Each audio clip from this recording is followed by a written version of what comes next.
इस वक्त की बड़ी खबर उत्तर प्रदेश के सीतापुर से, जहां ई रिक्शा यूनियन की बैठक जनपद जीआईसी कॉलेज सीतापुर में संपन्न। बैठक को संबोधित करते हुए ई रिक्शा यूनियन अध्यक्ष पिंदर सिंह सिद्धू ने कहा कि कर रखा है सब रोड पूरी काबिज है, लोग काबिज है, किसी ने कुछ लगा रखा, किसी ने कुछ लगा रखा है। अगर ये रोड खाली हो तो ये किनारे जाके अपनी सवारी उतारे, कोई रोड पे दिक्कत ही ना आए। जब बाकी सवारियां सब जा रही, जब कार वाला वहां खड़ा है लालबाग चौराहे पे, कोई बात नहीं, उसके पास और भी बड़ी गाड़ी है, कोई बात नहीं, इनोवा वाला 7 सीटर खड़ा है, कोई बात नहीं। अगर हमारा छोटा सा रिक्शा वहां सवारी उतार के निकल जाता है, उसमें भी तकलीफ है, क्योंकि हम गरीब हैं, हमारी कोई सुनने वाला नहीं है। हम आपके माध्यम से कहना चाहते हैं जिलाधिकारी महोदय को भी, 2 महीने पहले हमने ज्ञापन दिया था कि हमारी बात सुनी जाए। दूसरा यह कि 1 हफ्ते से बहुत ज्यादा चालान हो रहे हैं टैक्स के, कि टैक्स बाकी है, होने भी चाहिए था, ठीक है, लेकिन गली गली में आके चालान करना, इस समय ये सब बहुत साहब तंग है। एक तो लोग शहर में कम ही आ रहे हैं, गांव से भी लोग नहीं आ रहे, सवारियां नहीं मिल रही, तो रोजी रोटी का ये साधन सरकार ने दिया था इनको। पहले तो ये टैक्स पैड नहीं थे, बाद में ये टैक्स पैड हो गए, पहले नहीं थे, कोई नंबर भी नहीं दिया जाता था, तो ऐसे ही ये चलते थे। तो बेरोजगारी का ये ऐसा साधन था। लेकिन आज तो काम भी नहीं, कहीं तो हर पढ़ा लिखा आदमी, हाँ भाई कितने पढ़े लिखे लोग हो, हाथ उठा के बताओ साहब को, बताओ। ये सब पढ़े लिखे लोग जो कहीं भी काम ना मिलने के कारण अब रिक्शा चलाने को मजबूर है।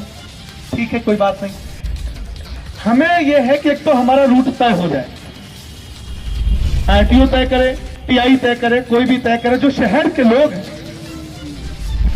जब हमारा रजिस्ट्रेशन हो या अब हो चुका है, तो हमें पता हो कि हमें किस रूट से जाना है, कहां आना है। 100% जाम की स्थिति खत्म हो जाएगी। हम उसी रूट पे जाएंगे, अपनी सवारी लेंगे, नंबर लगाएंगे, लाइन से खड़े रहेंगे।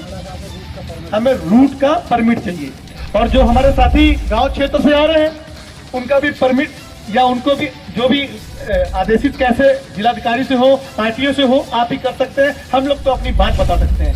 तो वो अगर बमौरा से आ रहे हैं या वो मोहाली से आ रहे हैं, तो वो कहाँ तक आएंगे, काशीराम कॉलोनी तक आएंगे या नहीं आएंगे। अगर वही वहां काशीराम कॉलोनी से फिर आगे चले जाएंगे, तो ये शहर वाले क्या करेंगे, घुसवारी तो नहीं मिल रही फिर, क्योंकि वहां से भी लोग, इतना रजिस्ट्रेशन ई रिक्शा का हो चुका है, 7,000 लग। वर्तमान परिस्थितियों में किसी तरह परिवार का भरण पोषण कर रहे रिक्शा चालकों का आए दिन यातायात पुलिस द्वारा चालानों के नाम पर अवैध शोषण किया जा रहा है। शहरी क्षेत्र में नो एंट्री का सहारा लेकर सभी को रोका जाता है। नो एंट्री के कारण सवारियां अपनी मंजिल तक नहीं पहुंच पाती और इन सभी को निश्चित किराया भी नहीं मिल पाता।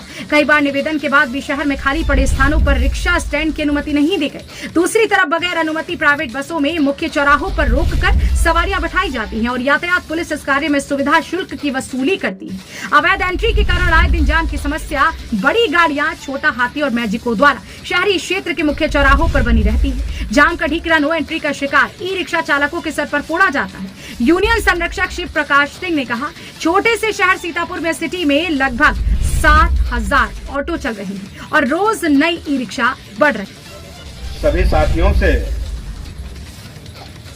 मैं इस बात का निवेदन करना चाहूंगा कि अपनी सभी ज्वलंत समस्याओं के लिए जब तक हम आप एकजुट होकर के, संगठित होकर के अपनी आवाज नहीं बुलंद करेंगे, तब तक इन समस्याओं का निराकरण संभव नहीं है। मैं बताना चाहता हूं, सीतापुर शहर के लिए हमारे छोटे भाई पिंदर सिंह सिद्धू ने इससे पहले भी ई रिक्शा साथियों के लिए आवाज बुलंद की थी, परंतु आपसी एकजुटता की कमी के कारण ही हम इन समस्याओं से निजात नहीं पा रहे हैं। हम सभी का दायित्व बनता है कि अपने हकों के लिए संघर्ष करें, एकजुटता का परिचय दें। जब जनपद सीतापुर को छोड़ करके सीतापुर शहर में ई रिक्शा चालकों की संख्या 7,000 के लगभग है, बहुत है। ये इतनी संख्या है कि अगर हम आप एकजुट होकर के अपनी बात उठाएंगे, तो जिला प्रशासन में किसी भी की औकात नहीं है कि हमारी आपकी बात को तवज्जो न दे, सुने ना। बस हमको आपको एकजुटता बहुत जरूरी है। इससे पहले भी मैं कई बार निवेदन कर चुका हूं, बगैर संघर्ष के इस लोकतंत्र में कुछ भी हासिल नहीं होता। सभी को पता है कि शिक्षित बेरोजगार साथी आज रिक्शा चलाने के लिए मजबूर है अपने परिवार के भरण पोषण के लिए, लेकिन शासन और प्रशासन के कानों पर जूं तक नहीं रेंगती। चुनावी समय में तो घोषणाएं हो जाती हैं, इतने लुभावने वादे किए जाते हैं कि हम आप उनमें उलझ करके उनको सत्ता तक पहुंचा देते हैं और उसके बाद बस गिने चुने चाटुकार। प्रत्येक ई रिक्शा चालक शहर में ही रिक्शा चलाना चाहता है। यदि संभव हो तो नवीन ई रिक्शा बिक्री पर तत्काल प्रभाव से रोक लगा दी जाए। यदि संभव हो तो सबको अपने अपने रूट के लिए परमिट दिया जाए। ई रिक्शा का रूट तय न होने के कारण शहर में अक्सर जाम की स्थिति बनी रहती है। जिला प्रशासन द्वारा शहर में ई रिक्शा स्टैंड की मंजूरी और साथ ही किए जा रहे शोषण से मुक्ति दिलाई जाए।